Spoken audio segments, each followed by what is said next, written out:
Կառավարության նիստում համայնքային զարգացման ուղղված սուբվենցիոն ծրագրերի քննարկմանը տարածքային կառավարման եւ ենթակառուցվածքների փոխնախարար Քրիստինե Ղալեչյանը ներկայացրել է գրեթե 714 միլիոն դրամով համաֆինանսավորման որոշման նախագիծը։ Դրանով առաջարկվում է ֆինանսավորել 15 համայնքների 33 սուբվենցիոն ծրագրեր։ Ըստ բարձրի բաշխվածությունը հետևյալն է. Արտի մարզում նախատեսված է ունենք 5 ծրագիր շուրջ 85 միլիոն դրամ համաֆինանսավորմամբ, Արմավիրի մարզում 7 ծրագիր 101 միլիոն դրամի ֆինանսավորմամբ, Գեղարքունիքի մարզի 11 ծրագիր 16 միլիոն դրամ համաֆինանսավորմամբ, Լոռու մարզում ունենք 2 ծրագիր շուրջ 232 միլիոն դրամ,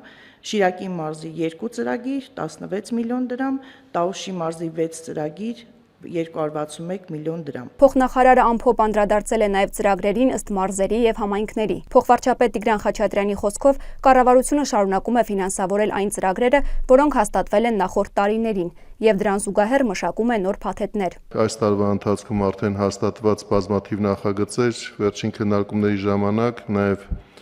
բովանդակային հարցերին ենք մեծ ուշադրություն դարձնում, մասնավորապես քաղաքաշինության կոմիտեն ոչ միայն այդ ծրագրային փաթեթները հաստատելու համատեքստում կամ շրջանակում դիտարկում է դրանց ինժեներական լուծումների համապատասխանությունը, այլ նաև կրթության, գիտության, մշակույթի եւ սպորտի նախարարության հետ միասին ուսումնասիրության առարկա է դարձնում, թե որքանով են այդ նախագծային լուծումները լավագույն ձևով համապատասխանում միջավայրային հարցերին, եւ մենք արդեն նույնպես կարող ենք համարել, որ մեկ քայլ առաջ է, շատ դեպքերում խորհուրդ ենք տալիս համայնքներին նաև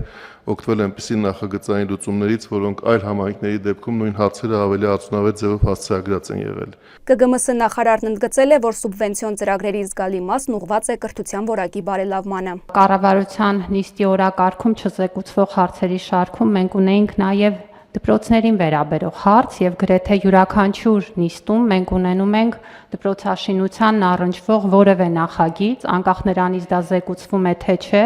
որը ցույց է տալիս մեր շարունակական աշխատանքը այս ոլորտում եւ պետք է ասեմ, որ բավականին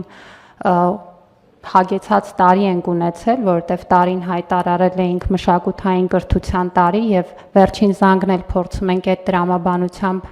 իրականացնել։ Նախարարը հերքել է պնդումները, թե կրթության ոլորտի նկատմամբ ուշադրությունը բավարար չէ։ Նոր նախագիծն ընդունվել է միաձայն։ Մերի Դանիելյան, Ռինյուզ Արմենիա։